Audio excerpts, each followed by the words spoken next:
वर्ष 2019 का लोकसभा चुनाव राहुल गांधी के नेतृत्व में कांग्रेस पार्टी ने लड़ा, लेकिन उस नेतृत्व को देश की जनता ने स्वीकार नहीं किया। यहां तक कि राहुल गांधी का जो यूथ कैडर था पॉलिटिशियंस का कांग्रेस पार्टी में, उसको भी शीर्ष नेताओं से कहीं ना कहीं खुंदक होने लगी और नतीजतन ये रहा कि कई बड़े नेताओं ने पार्टी का साथ छोड़ दिया। जो नेता पूर्व प्रधानमंत्री स्वर्गीय इंदिरा गांधी के वक्त से जुड़े हुए थे, राजीव गांधी के वक्त से जुड़े हुए थे, उन्हीं में से एक बड़े नेता कांग्रेस पार्टी को छोड़कर अपनी पार्टी बना लेते हैं, जिनका नाम है गुलाम नबी आज़ाद। जम्मू कश्मीर से संबंध रखते हैं, जम्मू कश्मीर के पूर्व मुख्यमंत्री रह चुके हैं, इस वक्त DPAP के संस्थापक हैं और जम्मू कश्मीर में उनकी पार्टी राजनीति कर रही है। लेकिन उन्होंने राहुल गांधी को एक बड़ा सुझाव दिया है। बड़ा सुझाव ये दिया है कि यदि राहुल गांधी को कांग्रेस पार्टी को सत्ता में वापसी करनी है तो फिर संसद में अपना खूंटा गाड़ कर खड़े रहना होगा, संसद से वॉकआउट कर जाना, सरकार को बिल पास करवा देने के चांस देना है। ऐसे में क्या आजाद फिर से कांग्रेस पार्टी में वापसी करने के लिए अपनी कोई संभावनाएं तलाश रहे हैं? इस पूरे मुद्दे पर चर्चा करेंगे, लेकिन उससे पहले आपको उनका बयान सुनवाते हैं जो उन्होंने राहुल गांधी को लेकर दिया। इसी के साथ एक पॉलिटिकल सवाल भी रहेगा सर। SIR की प्रक्रिया 12 राज्यों में चल रही है, जिसको इलेक्शन कमीशन ऑफ इंडिया ने अब एक्सटेंड किया है। अब वो हमारे पॉलिटिकल लीडर्स जो असेंबलियों में हैं, पार्लियामेंट में हैं, पार्टियां चलाते हैं, वो उसको लड़ रहे हैं अपने अपने फ्लोर पे। अब वो अदालत भी बीच में है, चल रहा है, इलेक्शन भी लड़े जा रहे हैं, कुछ हारे जा रहे हैं, कुछ जीते जा रहे हैं, कुछ मुद्दे उठाते जा रहे हैं। ठीक है, जमहूरियत है, इसमें हर इंसान को अपना हक है, फर्ज है इस बात को उठाना कि कौन सी चीज है जिससे जमहूरियत, जिससे लोकतंत्र मजबूत हो।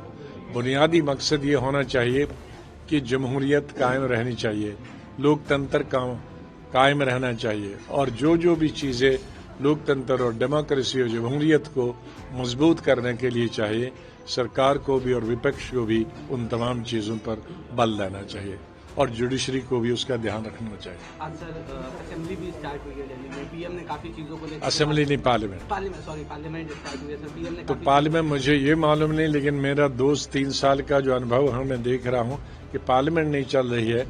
तो मैं भी 40 साल तक पार्लियामेंट में रहा हूँ, उन 3 प्रधानमंत्रियों के साथ पार्लियामेंट्री अफेयर्स मिनिस्टर रहा हूँ।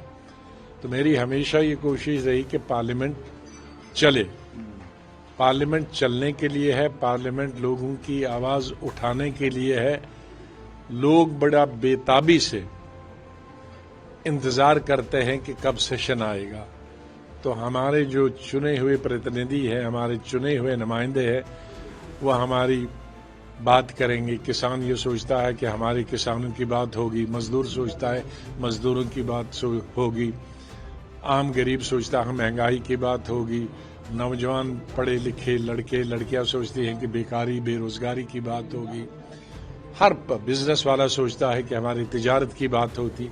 लेकिन वहां जब हाउस चलता नहीं है, लीडर सोच के कहते हैं वॉकआउट, तो बहुत निराशा होती है लोगों को। तो ये लीडरों को, किसी भी पक्ष के हों, उनको ये सोचना चाहिए कि लोगों ने हमें चुन के भेजा है, उनकी आवाज बने हम पार्लियामेंट के अंदर, न कि हम हाउस बाइकाट करके बाहर चले। और जब वो बाइकाट करते हैं तो सबसे खुश होता है सरकार, वो सरकार की मदद करते हैं। जो भी बाइकाट करता है पार्लियामेंट, वो सरकार की मदद करता है, सरकार के खिलाफ नहीं होता। क्योंकि मैं खुद पार्लियामेंट्री अफेयर्स मिनिस्टर हूं, जब भी विपक्ष अब ये बाइकाट करता था, हम सब बिल पास करते थे। कोई उसको बोलने के खिलाफ बोलने के लिए, वही आज की गवर्नमेंट भी करती है। अपोजिशन जब बाइकाट करती है तो उनको बहुत अच्छा मौका मिलता है बिल पास करने के लिए। तो आप सरकार के खिलाफ कहां कर रहे हैं, आप तो सरकार की मदद कर रहे हैं। तो ये मेरा सोचने का अंदाज है इस पार्लियामेंटेरियन 40 साल का। आखिरी सवाल मेरा सर, जिस तरह से अभी दिल्ली ब्लास्ट हुआ था, उसको लेकर के लखनऊ में भी आज छापेमारी चली, जम्मू कश्मीर पुलिस। देखो, हम तो देशभक्त हैं, हम अपने स्टूडेंट लाइफ से कश्मीर भी लड़ाई लड़ते आए हैं। देशभक्ति की हिंदुस्तानी है और हिंदुस्तानी जिंदा भी आज तक रहे हैं और मरेंगे भी हिंदुस्तानी तौर पर। कोई भी जो देश के खिलाफ काम करे, वो हिंदू हो, मुसलमान हो, सिख हो, ईसाई हो, उसके साथ अपना कोई ताल्लुक नहीं होना चाहिए। एक्शन लेना चाहिए। हाँ, पकड़ तक धकड़ जो है फजूल में नहीं होना चाहिए। शक की बुनियाद पे किसी को ना लेना चाहिए, लेकिन तहकीकात होनी चाहिए और जो भी इसमें मुलव्वस हो उसको सबसे भारी सजा देनी चाहिए। सिर्फ पकड़ धकड़ के नाम पर और धर्म के नाम पे नहीं होना चाहिए कि उसको भी पकड़ो, अब उसको भी पकड़ो, उसको भी पकड़ो। वो नहीं करनी चाहिए, नहीं करनी चाहिए। मैं नहीं कहता हूं कि आपने गुलाम नबी आजाद सीधे तौर पर कहते हुए नजर आए कि राहुल गांधी इस वक्त देश के विपक्ष के नेता हैं, मजबूत राजनेता हैं और उन मजबूती के साथ सरकार की मुखालफत करनी चाहिए। इस पूरे मुद्दे पर चर्चा करेंगे। मेरे वरिष्ठ सहयोगी अमन जी इस खास कार्यक्रम में मेरे साथ जुड़ चुके हैं जी। सर, ये कैसे देखते गुलाम नबी आजाद का बयान जो आया है, राहुल गांधी को सुझाव एकमात्र यहाँ पर हम समझ सकते हैं इसको। उन्होंने कहा कि भाई राहुल वॉकआउट मत करिए, अपने सांसदों के साथ बैठे रहिए, सरकार को मजबूर करिए काम करने को लेकर के।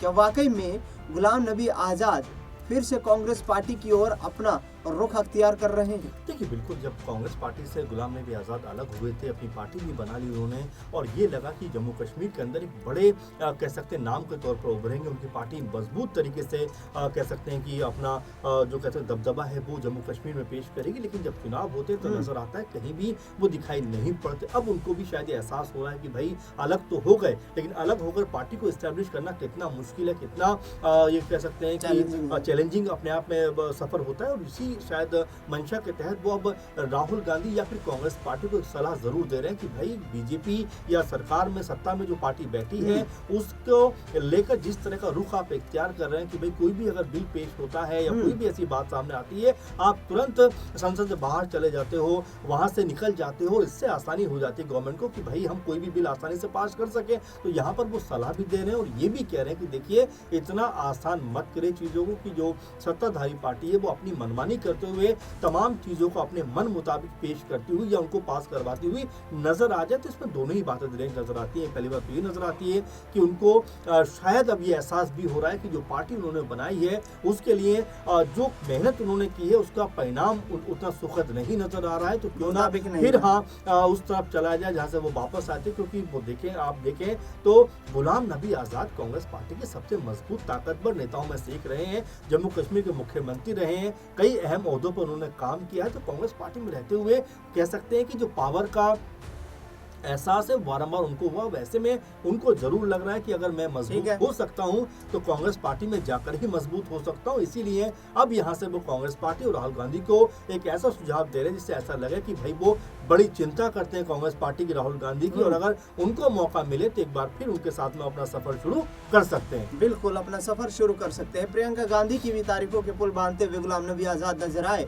लेकिन क्या वाकई अपने पुराने राजनीतिक गुट में वापसी करेंगे? इस पर लगातार सवाल बने हुए हैं। परिस्थितियां गुलाम नबी आजाद ही क्लियर कर पाएंगे। इस खास कार्यक्रम में फिलहाल इतना ही। देश दुनिया से जुड़ी तमाम बड़ी खबरों के लिए देखते रहिए SPN 9।